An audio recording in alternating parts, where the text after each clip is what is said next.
There we go. Oh, There there we we go. go. Wow, what? That was like 1 minute and 43 seconds. Yeah. So a full So 60 plus for 103 seconds just to find a server. Wow, that's brutal. yeah, They're really but brutal. it's a holiday, so maybe there's just really a lot of people playing Dota right now. Yeah, and we are about. Please wait for our upcoming updates. So we will be having a. I think we can actually reveal it now, right, Coach? We will be having a portal up. So please wait for that to come in. And while we're doing that portal will actually do a lot of stuff for us, automate a lot of stuff for us, and it will actually make a lot of things easier for the entire community to organize and just set everything up. And until that, it should actually come like sometime September rather. Until that happens, please coordinate with us and help us grow the community by sharing and liking the posts and thus inviting your friends to join us. Because there's no other way we can grow than awareness, right? All right. So now we're moving into the drafting phase. Coach, please. Why is somebody crying? That's not mine. Oh, I think it's either Skyrath or Lycan. Anyway, so while we are, since this is the drafting phase, Coach, this is your stage. Please take over. All right, so we have bans from Deadpan Gaming, Lycan and Doom, very standard right now. And from Divergence, they banned Skyrath Mage and Invoker. Skyrath Mage is something you would ban, maybe against the Faceless Void. They wanted to pick the Faceless Void, so they banned the Skyrath Mage up front. Yeah, because heroes, Skyrath Mage typically works well with Faceless Void, but again, as Ali mentioned before, a hero that works well with Faceless Void also works well against Faceless Void because you can isolate an area inside this Chronosphere as long as you don't get trapped. Now, they ban out Invoker. Invoker isn't really too much of a competitive first ban, but I think they've seen Deadpan Gaming before. Did Deadpan Gaming play a game with an Invoker previously? Do you remember? Um, yeah, I think it's not that they were against Invoker. They were the Invoker. They had Invoker, I believe. Deadpan Or were Gaming? they against it? Yeah. I'm not sure, but if they saw Deadpan Gaming with the Invoker, maybe that's a respect ban. But Oh, oh, I oh. couldn't say much about it. Mm-hmm. But maybe they want to control the laning and anti-push capability of the Invoker. So right now, Deadpan Gaming picked Tinker, one of the more annoying heroes to deal with. He has global map presence. He can actually lane well using his rocket spam, and he's just a very big pain in the ass to deal with. He's very good in defending. The March of the Machines is a very painful skill to go up against, especially because it goes through magic immunity. Even at the middle stage of the game or late stage of the game, if you have BKBs up, the March of the Machines still actually goes through BKB. So it's going to be painful either way. If you're going to fight under the March of the Machines, there's no way to avoid that damage coming in. So they pick Earthshaker. Earthshaker, again, one of those heroes that work well with Faceless Void, but at the same time work well against Faceless Void. Because as long as you stay outside the range of the Chronosphere, you can easily disrupt a few seconds off of that Chronosphere duration with the Earthshaker's Fissure. And the Divergence pick up Shadow Shaman. So it looks like they're going for a standard Death Ball lineup. Uh, team fighting strategy with a pushing capability. They ban out Sand King. Hmm? Sand King Yeah. is one of those heroes that work well with the Earthshaker. Yeah, with the stuns coming in from the Earthshaker, followed up with the epicenter from the Sand King, very very large amounts of magic damage. But Deadpan Gaming ban out Death Prophet. Very wise decision. Divergence already has a Shadow Shaman, and they're not gonna give up the Death Prophet for free. So Divergence picks up Rubik. Rubik is not actually too much of a counter pick against Faceless Void because Faceless Void can still actually move through a Rubik's Chronosphere. But maybe they pick the Rubik because they don't want to get the Serpent Ward stolen. Or perhaps Divergence might go for some bigger ult like maybe an Enigma or a Tide Hunter later on. So we'll see where that Rubik ban factors in. And there we go. Deadpan Gaming bans out Radiant, Tide Hunter. They know that Divergence probably had Tide Hunter in mind. You know, Tide Hunter and Rubik go hand in hand. You get a Tide Hunter, and you immediately counter pick with a Rubik. So they ban out the Rubik. It means that Divergence were thinking of picking the Tide Hunter. So Deadpan Gaming, they might go for a core this time, or maybe a support. This is a bit early, and Earthshaker and Tinker are good utility heroes, so they can pretty much pick whatever they want right now. Perhaps something that can deal with Shadow Shaman Swords, maybe something that deals AoE damage, counteracts a push. Keeper of the Light isn't too bad an option, as long as you can creep. As long as you can keep creep waves away from your tower, and your backdoor regeneration is active for your tier 2 and tier 3 towers.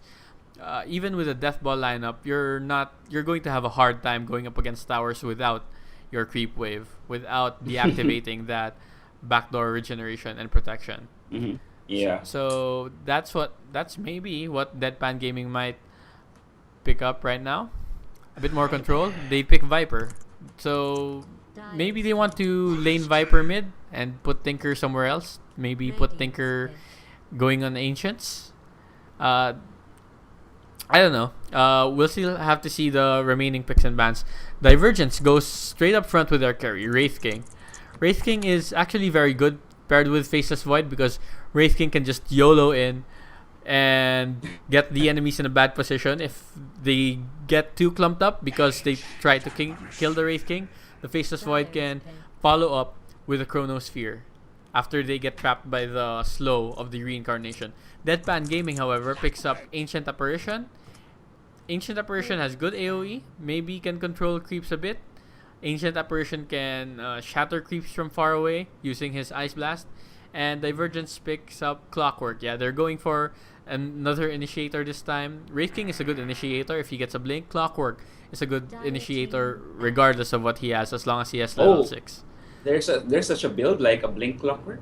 No. The Wraith King will get a blink. Oh, the Wraith King. The Clockwork doesn't need a blink. So Okay, Deadpan Gaming, ban out the Viper, ban out the Razor. Razor is actually pretty decent against the Viper, I would say, because he can just drain the damage of the Viper, preventing the Viper from getting last hits. One question. Yeah. Does the Viper Nether Toxin get stolen as well? Or is it like added on top of the current damage and you can actually steal it? It's added because it's a bonus damage. Okay. So you don't really you can't steal it. Yeah. Then. Even if you have like 0 see. or negative damage, I think Nether Toxin still deals damage on top of that because it's a passive bonus. It's a bonus. Wow, that's amazing. Okay, so maybe you have that bit going in the way of the Viper if they lane against each other. But so Razor's banned, and Deadpan Gaming, maybe they're gonna go for a carry. They can bank on going late game with the Spectre.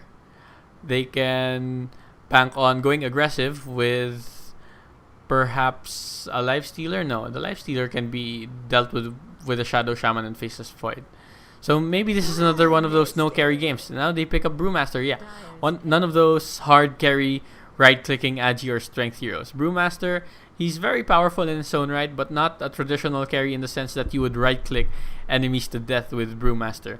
No, Brewmaster is a very tactical hero. He deals more in utility by using his Thunderclap, his Clap, and his Primal Split. The Primal Split is very devastating in team fights early on, very disruptive, and can practically give Brewmaster a second life. Now, Divergence is going to have their pick. Against this lineup, I don't think they need anything in particular. Perhaps something more pushy, like a Pugna. Pugna is actually okay when you're going up against Tinker. Yeah, very good against Tinker because Tinker will usually drain his reserve of around 800 to 1000 mana once he gets to level 16 in like 3 seconds. So a Pugna's Nether Ward can absolutely be devastating against a Tinker, and paired with his Nether Blast can also help take down those towers early on, which is what you want. You want to take down towers, you want Faceless Void to have his space, and later on to make a big impact in the game. So I think maybe maybe Pugna, or maybe they might go with Leshrac. Leshrac is also another one of those heroes that can take towers down really fast and is also a utility hero that doesn't need too much items. If you're going to give your carry priority farm and you're going to go with roamers for everyone else, then you should pick heroes that don't really rely on items. So either way, Pugna or Lashrak would be a good pick for them right now. Mm-hmm. But let's see, they might go for something else, something with a silence for the Brewmaster. Wind Ranger at your service. Oh, it's a Wind Ranger. So I think this Wind Ranger it's a mid laner, right? I mean, she's gonna go for that. Maybe, but Mm-hmm. maybe they might go with a Faceless Void mid lane. Oh. It's not unheard of, yeah. Yeah. Especially if they're dealing with the Brewmaster. So let's see where the laning goes in, because right now they have 3 heroes that can lane in mid for Deadpan Gaming. So it's going to be a bit hard to predict for Dive. And All right. And we're in wow, game. look at that. Deadpan Gaming has their logo up. Wow, they actually come a long way. Anyway, I'm going ahead and introduce the teams. We have Vosti on Earthshaker, Z on Ancient Apparition, Alpha Chupapi on Brewmaster, Pow Pow on Tinker, and Doom on Viper. Now again, Deadpan Gaming is known in the local, in the community, our community, to have a very devastating Earthshaker play. So it's usually played by Pow Pow, if I'm not mistaken, and now Vosti is taking up the cap, and he'll be doing the Earthshaker. And that's something that you might have to take note when going against DG, is that they have one of the best Earthshaker plays out there. Now for Dive, this is actually their debut game, we have Reality on Shadow Shaman. He's the team captain, followed by Crystal Oscillator. So I'm just gonna call you Crystal. On the Wraith King, we have Kuhaku on the Wind Ranger, Ika on the Faceless Void, and Kite on the Clockwork on the off lane. And well, the laning isn't clear right now, but what we do know is that Wind Ranger is going for mid Tinker for the middle lane. That's a Viper on the off lane for the Radiant against a Void on the safe lane, and a Brewmaster on the safe lane, and the Clockwork obviously on the off lane for the Dire team. And yeah, coach, take it away. Okay, so right now, very interesting choice of laning from Team Dive and from Team DG as well. Let's see if there might be any early ganks coming in right here, because this looks like it's going to be a tri-lane versus tri-lane on top. But right now they've picked Wind Ranger versus the Tinker. I'm not sure if maybe they were expecting the Viper to go mid. The Wind Ranger can actually handle the Viper better. But it's actually a possibility. yeah, let's see on tri-lane, maybe they can cut Faceless Void off. Oh, hang on. A smoke, Wraith King, and the Shadow Shaman actually wanted to get the Tinker at the middle lane, but the Void, the tri-lane, the offensive tri-lane at the top, that felt like, hey, something's wrong because this Void is left alone. So now Tinker is playing it safe at the middle lane. And now they disengage and they're going back to the top. Right, coach, please continue with the laning phase. I thought there was going to be some action, but everybody disengaged. Yeah, so here, tri-lane versus tri-lane. I don't know. I can't really give a clear advantage to either way, because you have good stuns, lockdowns with the Wraith King and the Shadow Shaman. He has his shackles up. Yeah, you know, previously I've been frustrated with teams having a Shadow Shaman that were leveling at level 1 Ether Shock. A very big waste of potential. But on the other hand, Deadpan Gaming also has a tri-lane with 2 ranged heroes. That's Ancient Apparition and the Viper. And they have Earthshaker, one of the longest range stunts in the game. Very reliable, and also has the potential to block a hero entirely, putting him in a worse position than just a stun. But the Faceless Void, he has a jump. He has that time walk, which can cross the fissure. So maybe that's not too much of a deal for him. So really, this lane, I can't say much about this lane. It's all going to be about positioning. It's all going to be about skill and how they play it out.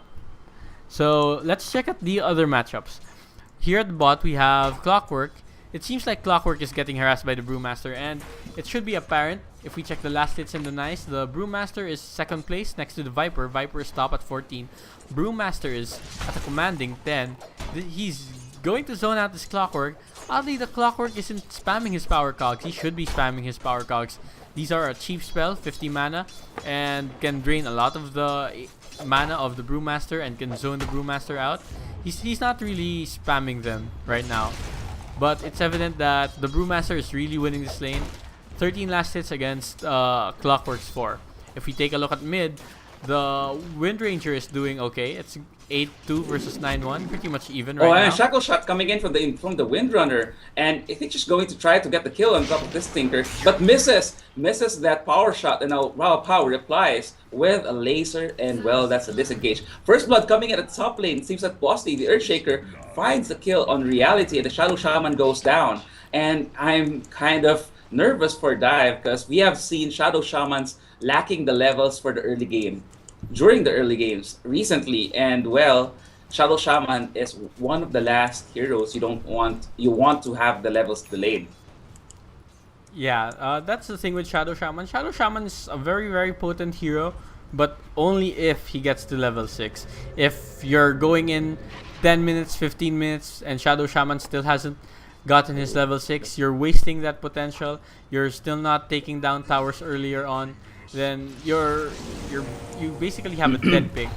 I think they're going to try this Brewmaster. Yeah, they got this Brewmaster. Okay, Brewmaster actually getting locked down by the battery assault, and the Clockwork finishes him off with a rocket flare. Well done there. Even though a lot of heroes TP'd in, Brewmaster was actually caught off guard with that Clockwork positioning. And wow, they actually take a kill immediately after the first blood. I think not more than 2 minutes have passed since the last kill for the Dire team. Yeah, but if we check the last hits and denies, still Brewmaster is up there, 20 last hits, and Viper is actually at a commanding 22 last hits because he has so much room to farm. But the Wind Ranger is actually doing better than the Tinker. He has 5 more last hits and an additional deny, but the Tinker is going for this ancient stack. The Dire haven't warded this out.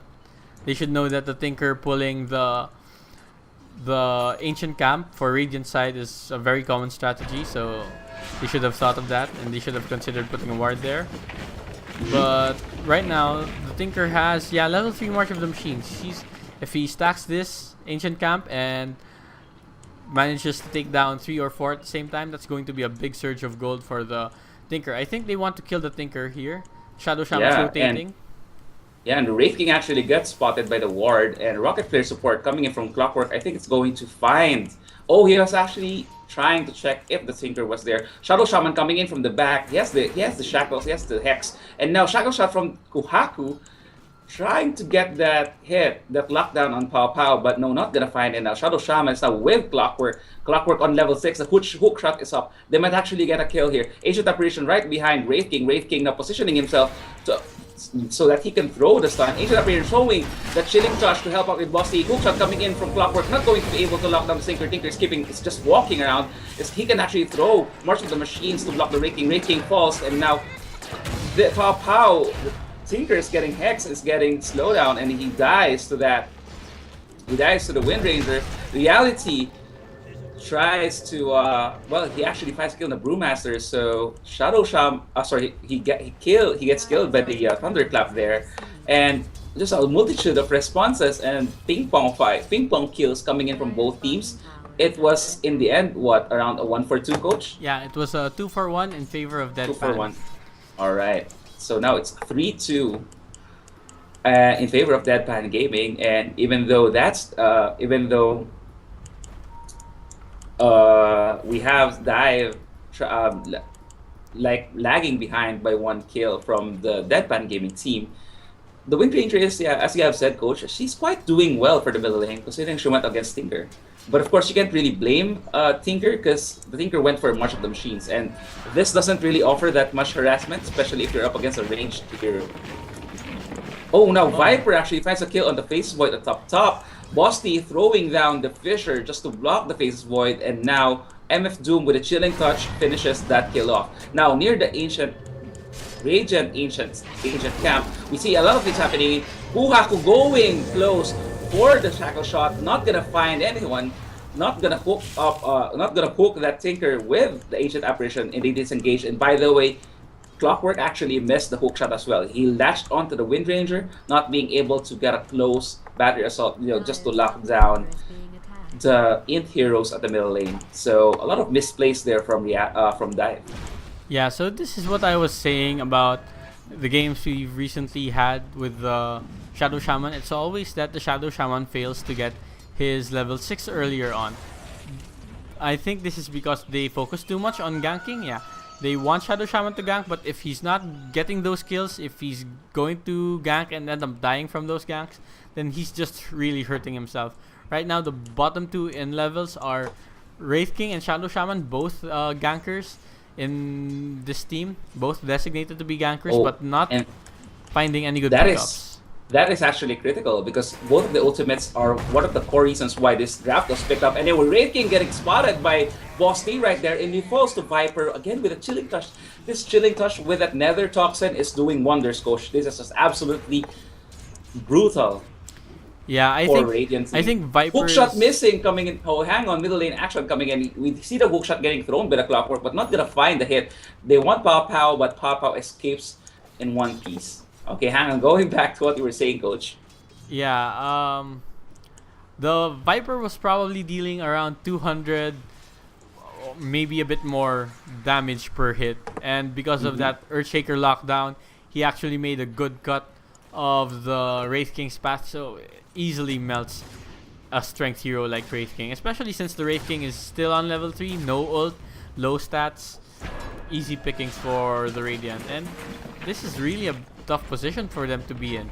They should have levels on their heroes. They're okay at the top lane. Chronosphere coming in from Ikai is trying to get the damage on MF Doom, but no, not enough damage there on Faceless Void, and he will die to the Viper. Now, Viper is left alone with Kite. Bosty coming in with a Fisher. Is going to find a kill? No. Battery Assault giving Kite enough time to actually have the opponent killed there. And, well, Ancient Apparition replies with a backup and Clockwork falls as well. So it's 2-for-1 exchange in favor of the Radiant team. Viper dies, and you know what? An added value during that team fight was the fact that Viper did not have any sprees on him.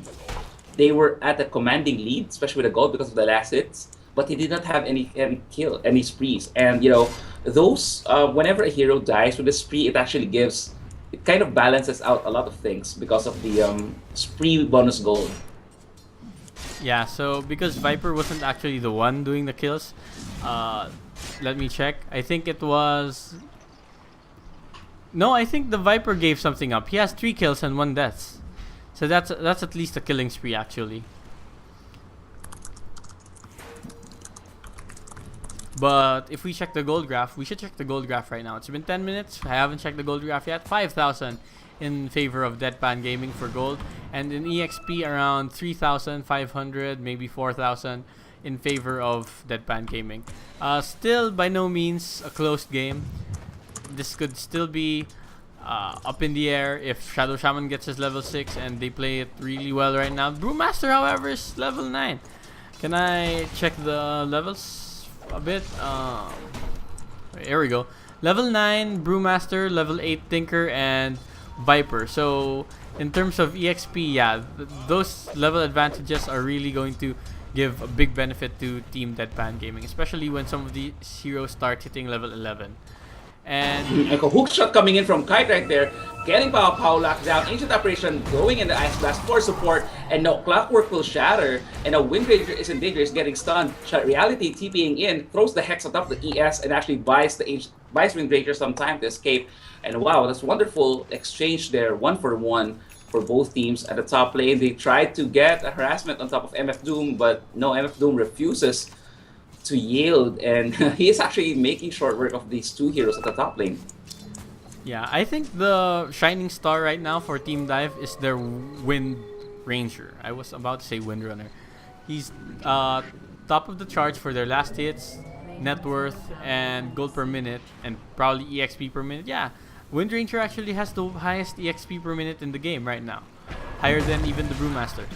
So yeah, that's because the Windrunner went mid, but still, Windrunner isn't really a particular force amplifier in terms of what Wind Ranger can do. Wind Ranger is a good support, but she can't really transition too well into a late game carry. Her late game abilities are a bit lacking. So I really have to wonder why they made the Wind Ranger go mid. Why they even bothered picking a Wind Ranger. Okay, now we see As he kite coming into the ES may actually fall to the battery assault and he dies there. Ice Blast coming in from the Ancient Apparition just to try to give some harassment support. On top of that, Wraith King and Clockwork, but no, not everybody just going to disengage. It seems that Dive is already happy with that pick off.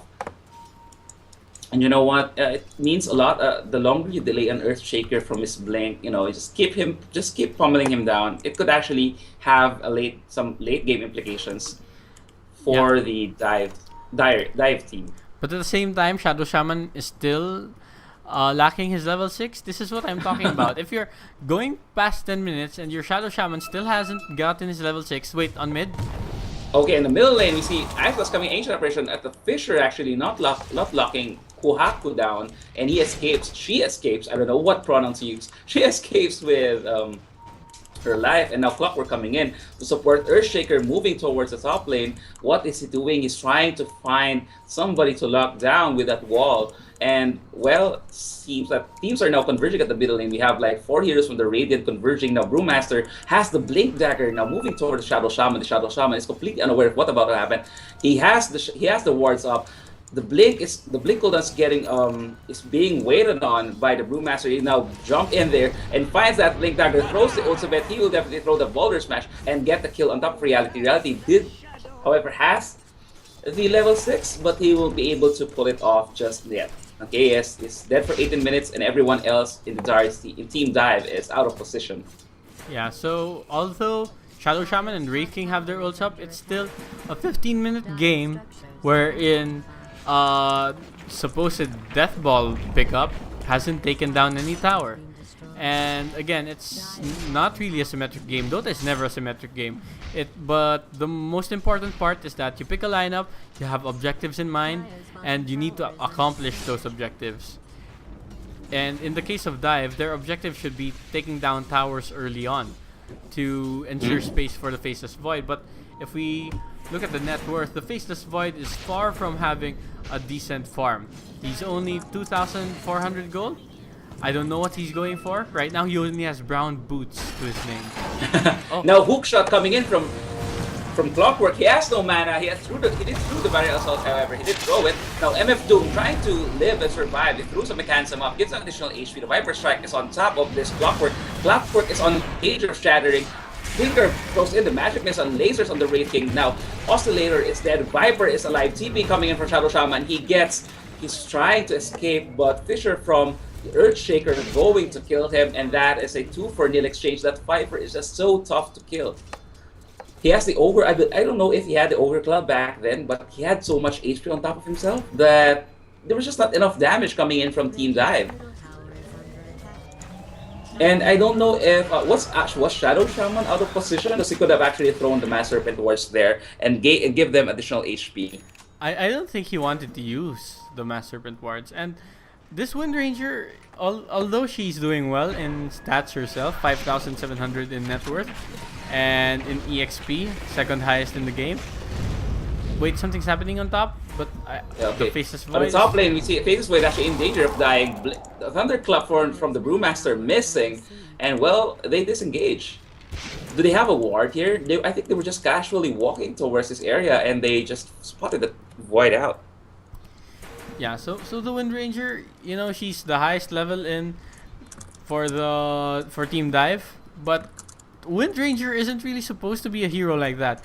If you're going to mid and you want a really dominant hero, you should have picked Shadow Fiend, maybe Templar Assassin, OD. Those are the kind of heroes that can benefit from having the advantages of being mid, of having the best EXP and gold in your team. But Wind Ranger doesn't really have that carry potential, and she hasn't been leaving her lane.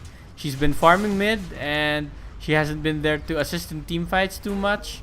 She hasn't been there to give damage output, so I really don't know what they're doing with at the bottom lane, the tower is being left alone. It's actually under deny. See, the Clockwork wants to get the kill and pow. Survives because the hook shot misses. Ice Blast support coming in from the Ancient Apparition. Will this Clockwork shatter?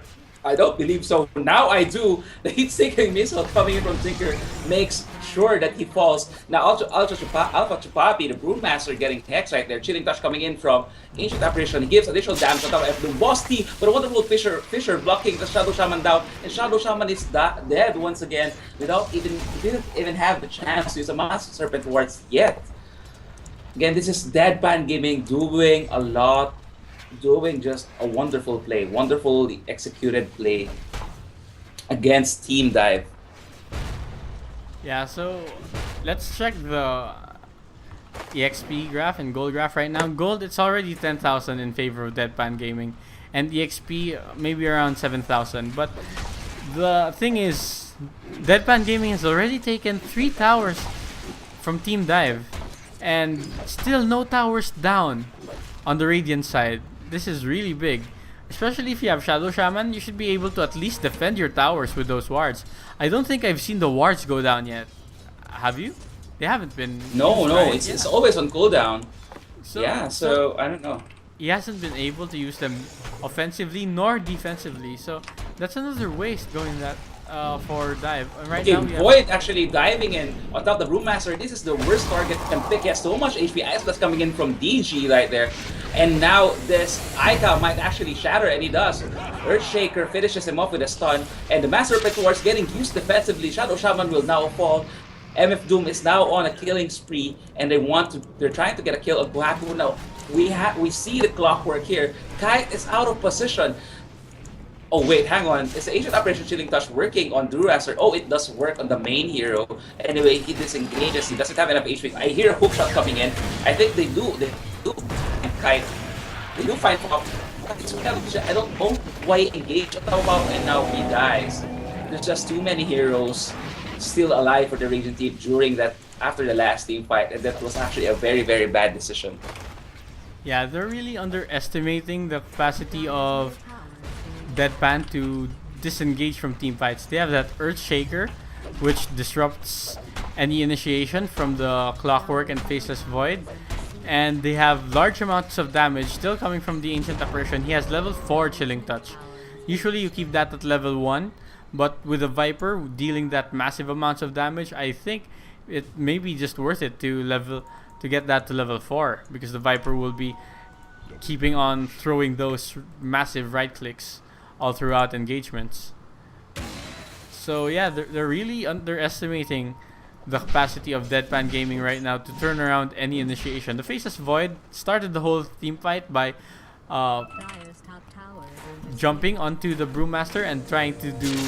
Okay, at the middle, on the top lane, we see Kite coming in. He doesn't have the hook shot yet, but he does actually try to catch MF Doom. Shackle shot coming in from the Wind Ranger. He does lock MF Doom down, but will MF Doom live? He still has that HP. He is on 56 HP, 60 HP right there. 3 heroes down for the entire team. And they will actually kill this Void, and Wraith King dying for that Void. Void safely time walks away, and that was 4-4 exchange in favor of the Radiant team. This is just a snowball game. We see now a 20-5 advantage in favor of the Radiant team. Deadpan Gaming executing those ganks, those team fights perfectly and smoothly.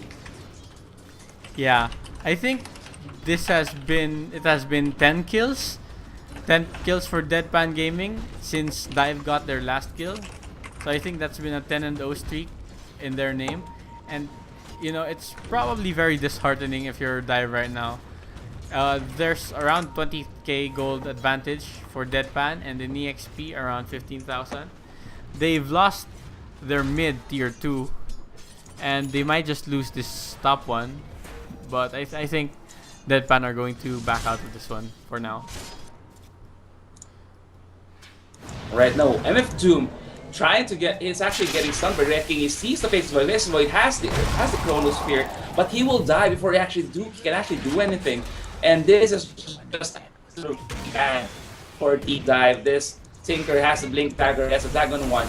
We see him getting trapped by the Shadow Shaman. Wonderful wards here, wonderful X. And Pao Pao will actually die, dominating streak, going to Shadow Shaman there. And Oscillator does have the Resurrection, but he is surrounded by 4 heroes. Seems that Kite will hookshot anytime now to save the team. No, he decides not to, and he just stands there. Kuhaku not being able to defend anybody, and since the tower actually falls down, and no, it's about to fall down rather, and it was a 3-4-1 exchange in favor of Deadpan Gaming. Team Dive is having so much trouble fighting against this team. This team is nearly indestructible right now. And as you have said, Coach, the first objective that Team Dive failed to do or failed to achieve, it was that they were not able to push the early games. Yeah, if you pick a lineup that's meant to do an objective and you don't reach that objective, then you've just wasted your picks. And this Wind Ranger, she has the highest level in her team, level 12. But if you take a look at Deadpan Gaming, even their supports already have their level 11s. And another kill going in the way of Deadpan. Yeah, it actually wouldn't even have to like cast that, but it just happened too fast.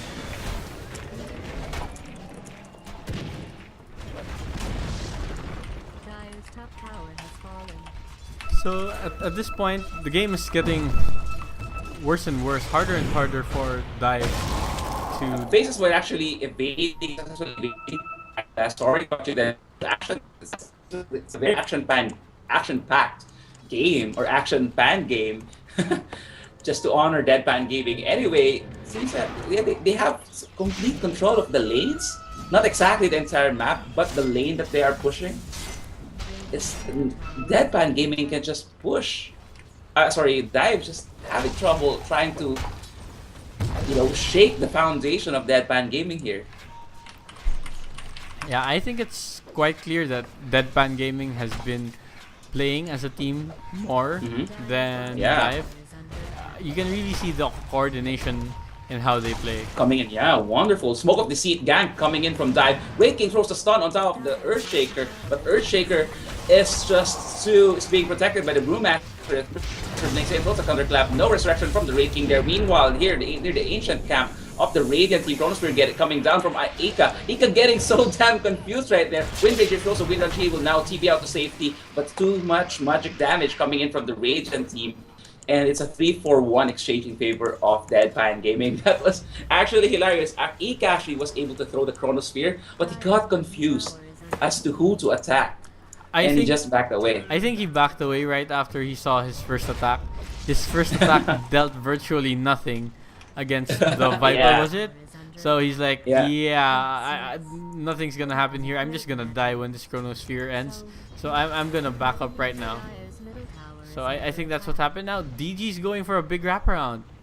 Yeah, that's a good word. LATP coming in from Tinker. Boss T with a stun. Thunderclap with a Brewmaster. Time walk from Ika. He thinks he's safe. Pow follows up with a blink, and he falls. He dies.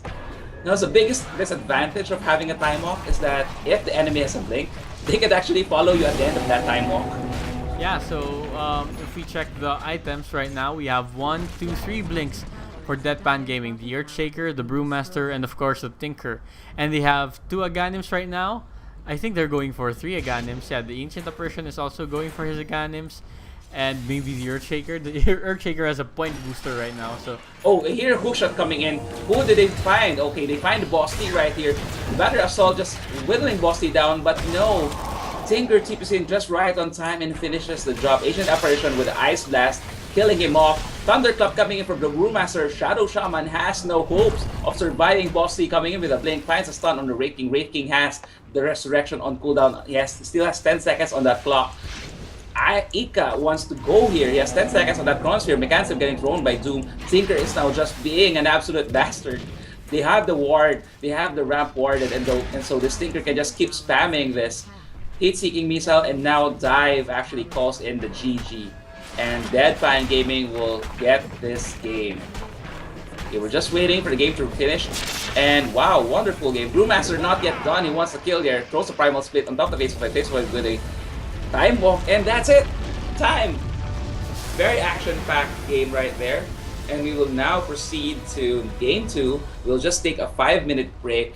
Again, this is Deadpan Gaming versus Dive, or Divergence, and the first game goes to Deadpan Gaming. Alright, I will see you guys in the next game. Please stay tuned. Okay, so yeah, the 5-minute break. This is the part where I give you guys your giveaway. Yeah.